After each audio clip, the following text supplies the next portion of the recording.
Welcome back to 504 Road Trips. Today we continue north on Interstate 85 in South Carolina, beginning at mile 27 in Anderson County. South Carolina became the 8th state to ratify the U.S. Constitution on May 23, 1788.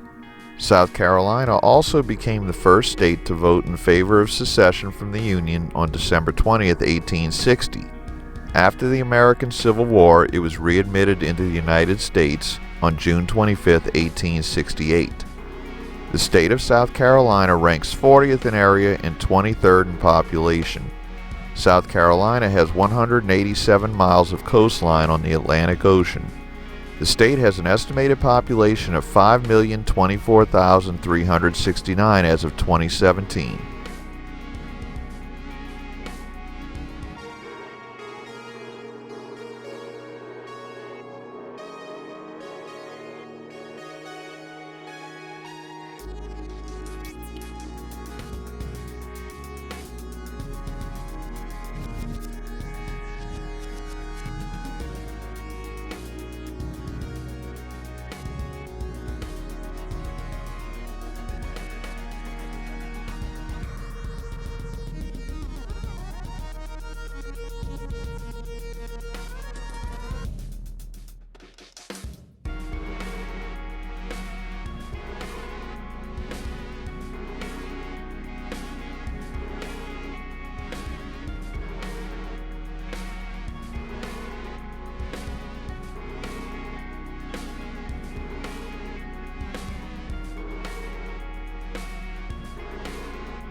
We see the first of several exits leading to Easley, a city of 21,000 just to the west of I-85.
Here, U.S. Highway 29 North runs concurrent with I-85 for the next 10 miles.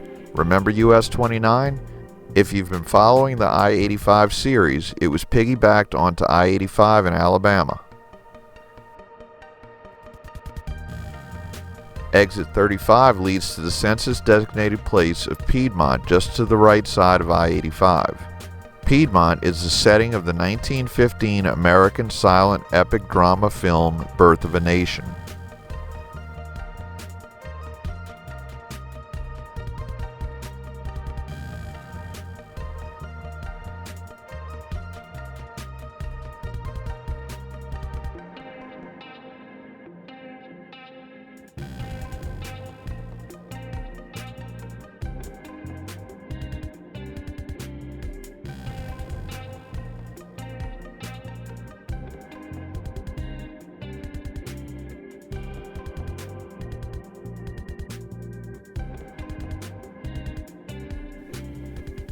Here, I-85 runs along the southeastern edge of the census-designated place of Powdersville, which had a population of 7,618 as of the 2010 census.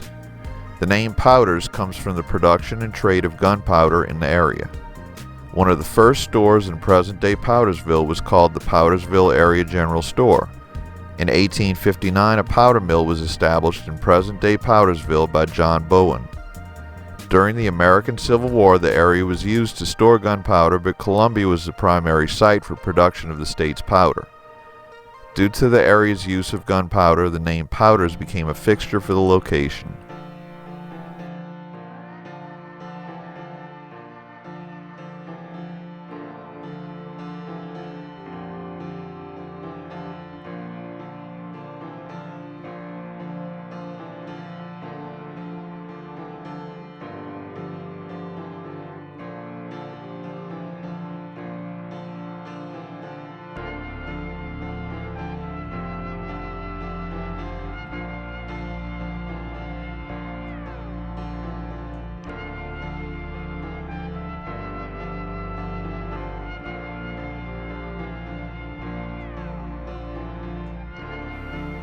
Here we see a sign indicating that the next 8 interchanges will access the City of Greenville. Then we enter Greenville County, which has an estimated population of 506,837, making it the most populous county in the state.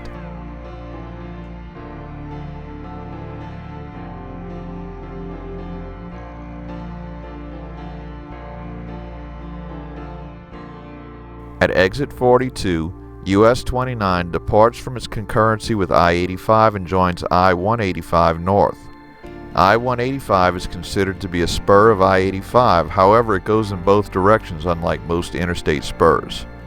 I-185 is bannered north-south due to the fact that I-85 is running nearly east-west through Greenville. Here we begin to see Spartanburg as the control city for I-85 north.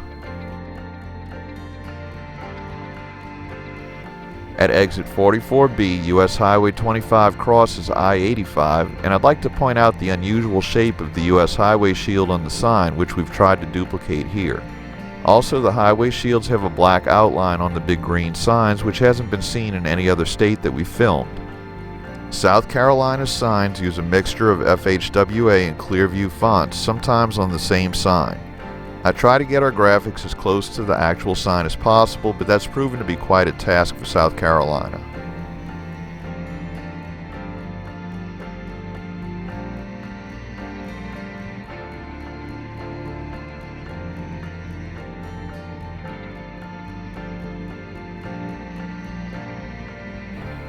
We're now in the City of Greenville, the largest city in and the county seat of Greenville County.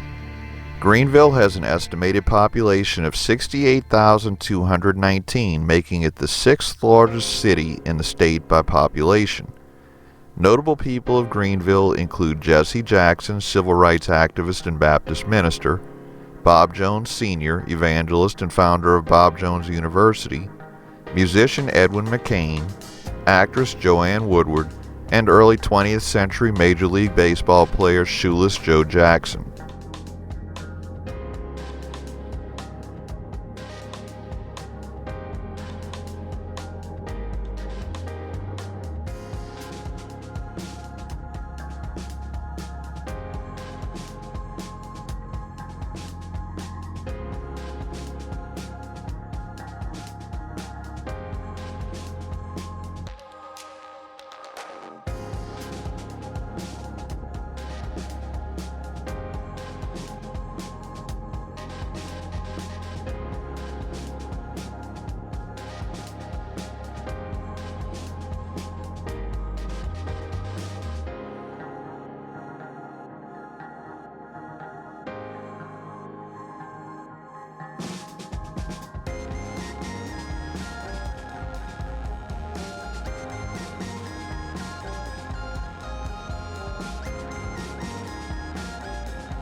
A full cloverleaf interchange at exits 48A and B connect with US Highway 276 with Greenville to our left and Malden a couple of miles to our right.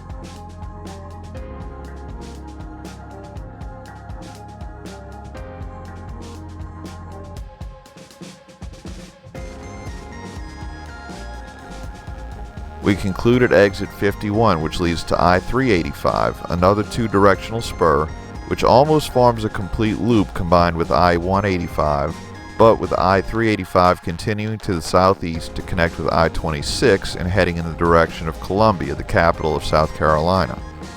Thanks for watching. If you liked this video, please give us a thumbs up, post a comment, subscribe, and hit the bell icon to be notified when new videos come out. Share and follow us on social media, and join us for our next 504 road trip.